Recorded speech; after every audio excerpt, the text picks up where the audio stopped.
Welcome to the channel. Looking at Coventry City today, how they're getting on midpoint of the Championship. We're calling this just after Boxing Day, with Coventry sat in 15th position. It's been a start of some disappointment, certainly some controversy with the managerial change.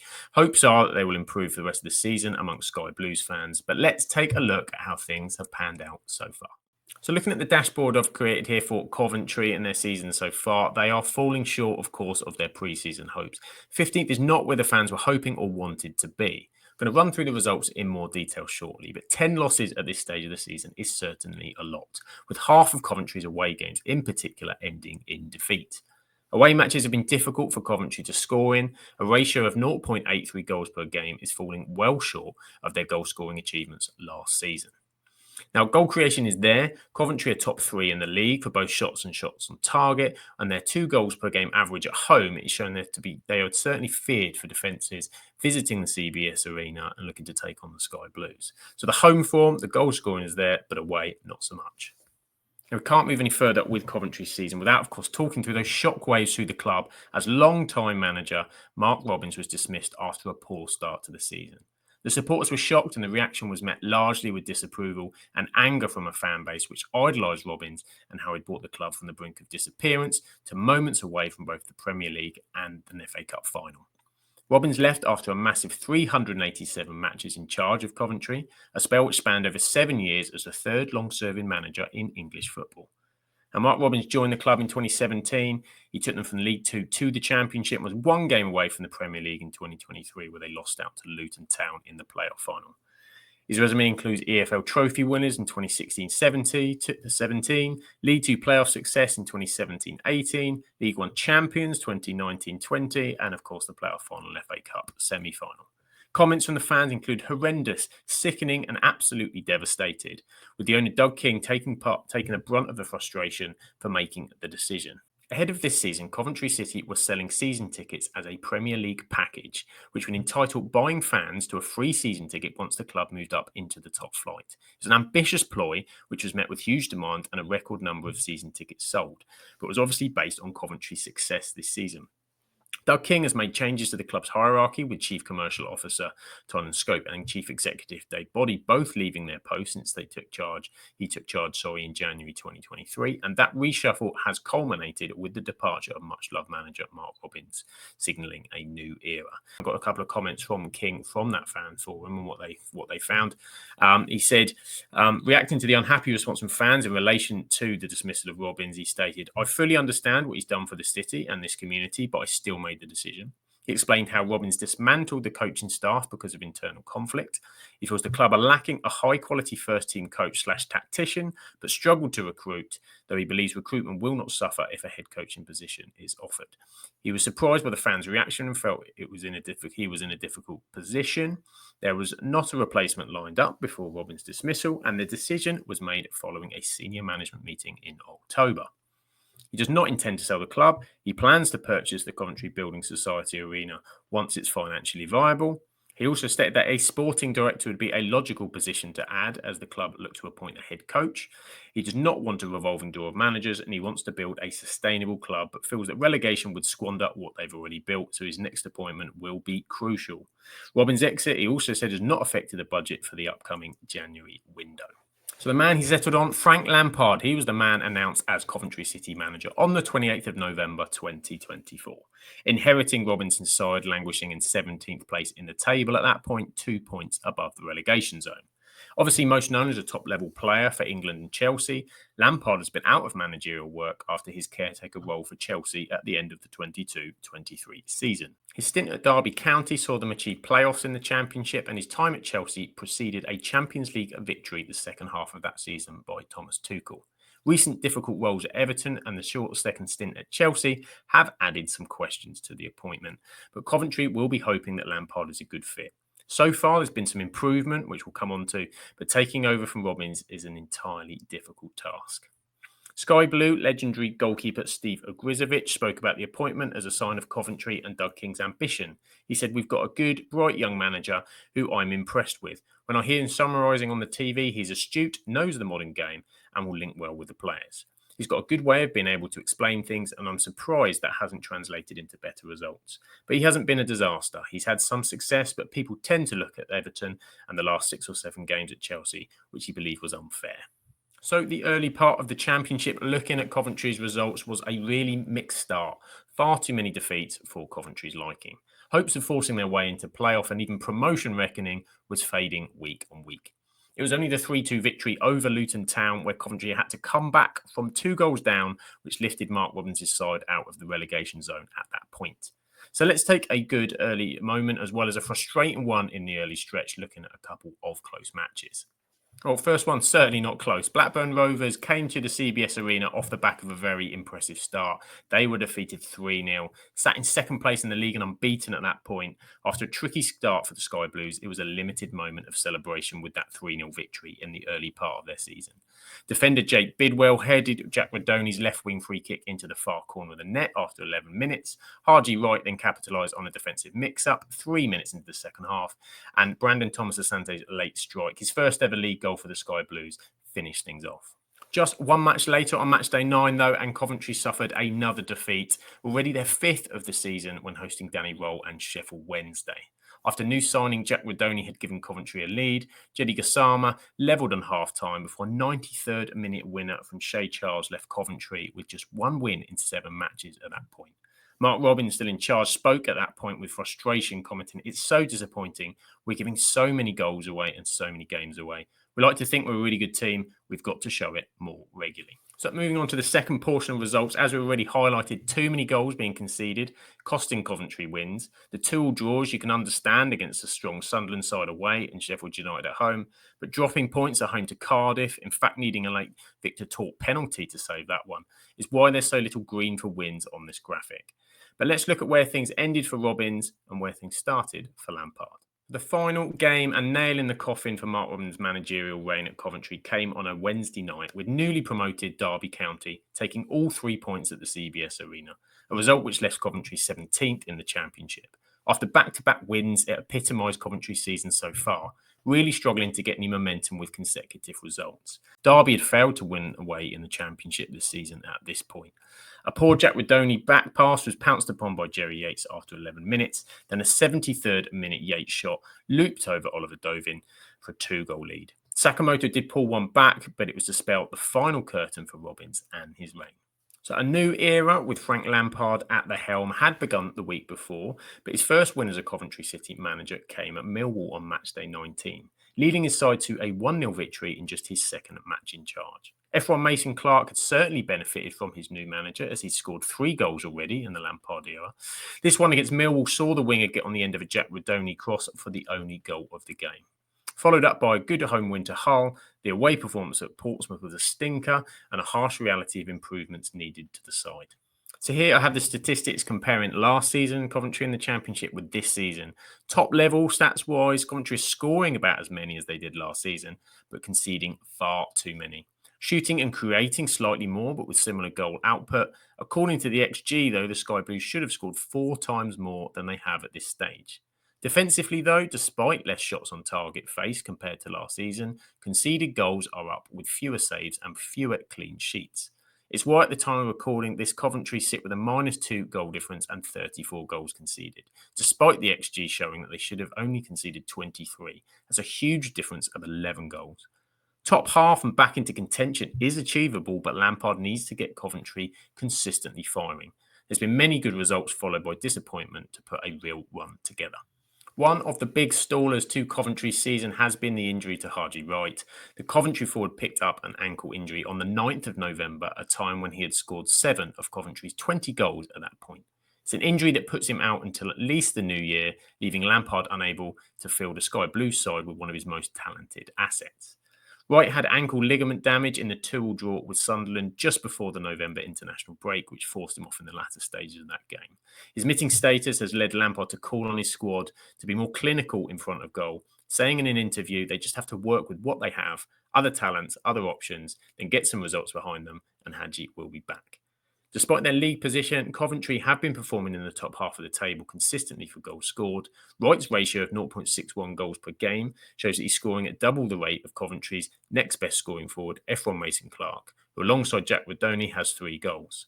The American international hit 16 goals in his first season in the Championship with Coventry last time around, at a rate of 0.49 goals per game in that season, taking on again the necessity for goals. His return will be seen as a big positive impact, and Lampard will be delighted to have him back when he does. So looking at what happened in the transfer window, stepping back to the summer, Coventry saw high-profile players such as Callum O'Hare and Casey Palmer leave the club, alongside forward Matty Godden and keeper Simon Moore, amongst others.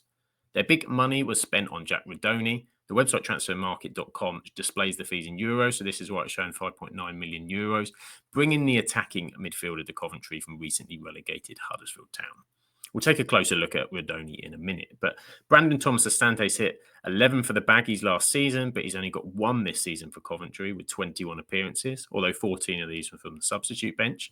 Norman Bassett has broken into the first team as a future prospect showing real promise, with both Louis Binks and Oliver Dovin have had regular appearances but struggled to at times in the defence that's conceding a lot of goals. It's also been a rough start for Australian youth international Rafael Borges Rodriguez, signing from Macarthur FC in the summer. The winger picked up a thigh injury in a pre-season match against Port Vale.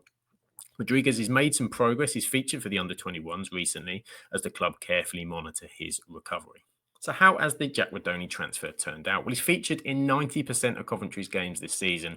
3 goals is on par with his record at Huddersfield, but goal creation in that more attacking role is returning more direct assists. 6 assists at the rate of 0.29 per game is by far the best in his career so far.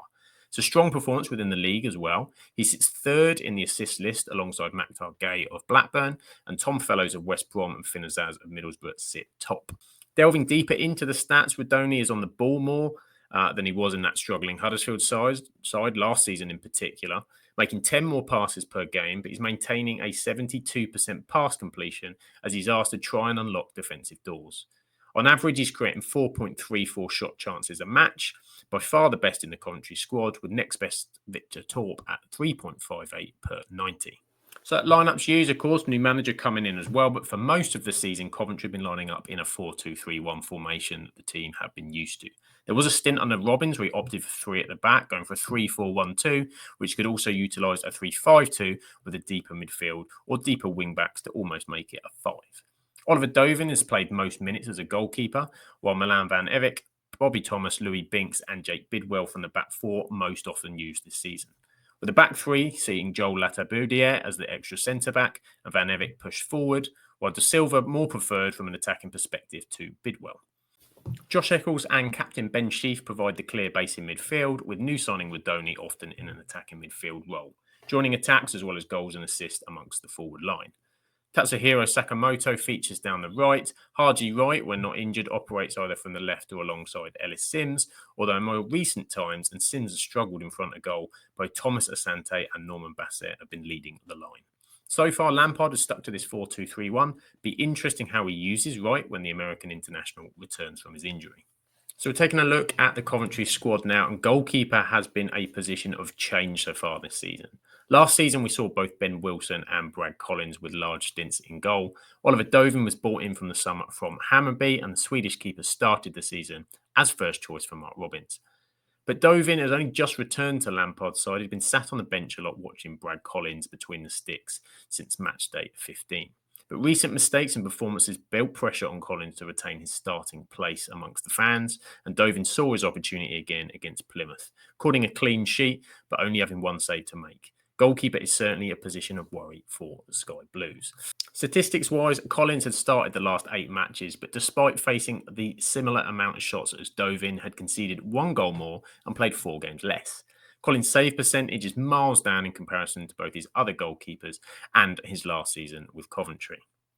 Lampard backed his keeper publicly, but privately must have wanted some significant improvement. Ben Wilson has missed the last 14 games for Coventry, having found his way into the first team.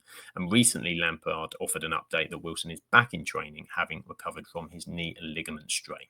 23 players used by Coventry City is one of the least in the division. In fullback positions as well, just used 3 players in all: Jay De Silva, Jake Bidwell and Milan Van Evek. Both De Silva and Van Evik have also been used further forward as wing-backs, as De Silva and Bidwell have been competing options on the left side of their defence. Now, of the two, Bidwell was actually statistically offered more attacking threat, highly involved in shot and goal-creating actions. Yet, while winning a lot of his tackles, Bidwell hasn't engaged in as many at just 0.64 a game compared to 2.62 of De Silva. De Silva's in his second season at Coventry and Bidwell in his fourth. For much of the season, they've both been playing down a left side that is bereft of attacking outlet, of course, Harji right.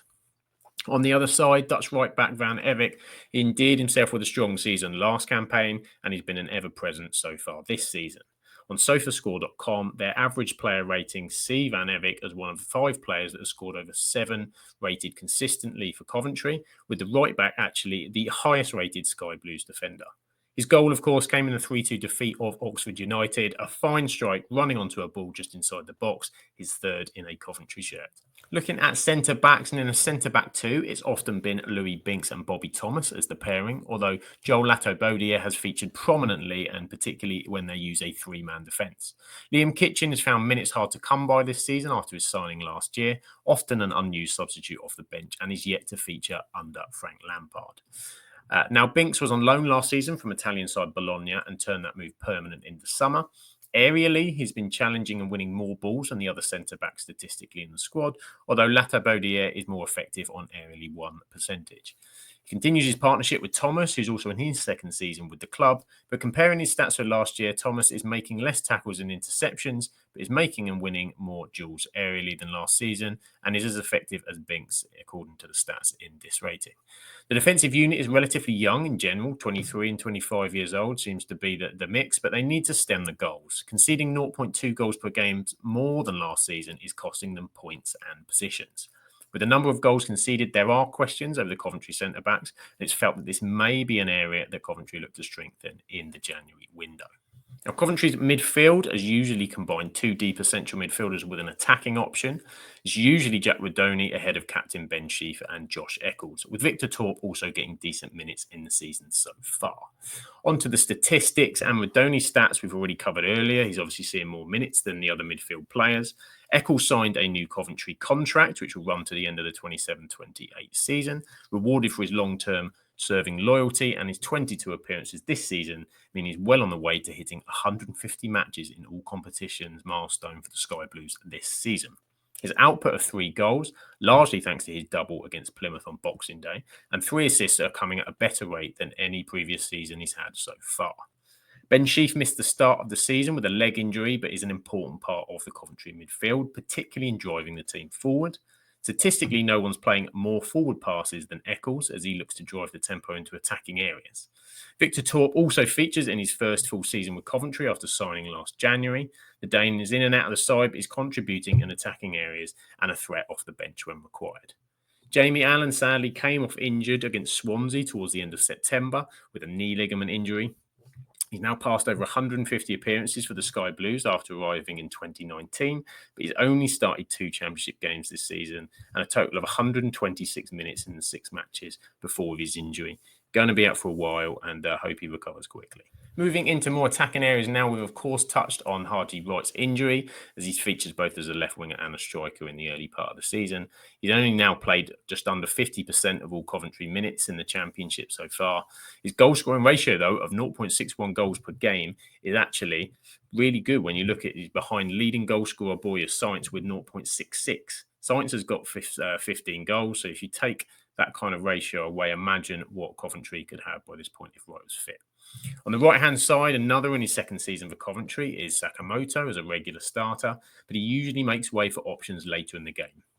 His work rate, both with his tackles, pitch coverage, real asset to Coventry. He's not prolific in front of goal this season as Mason Clark and Wright, but he is responsible for more shot creation, even if the other two are creating more direct goals.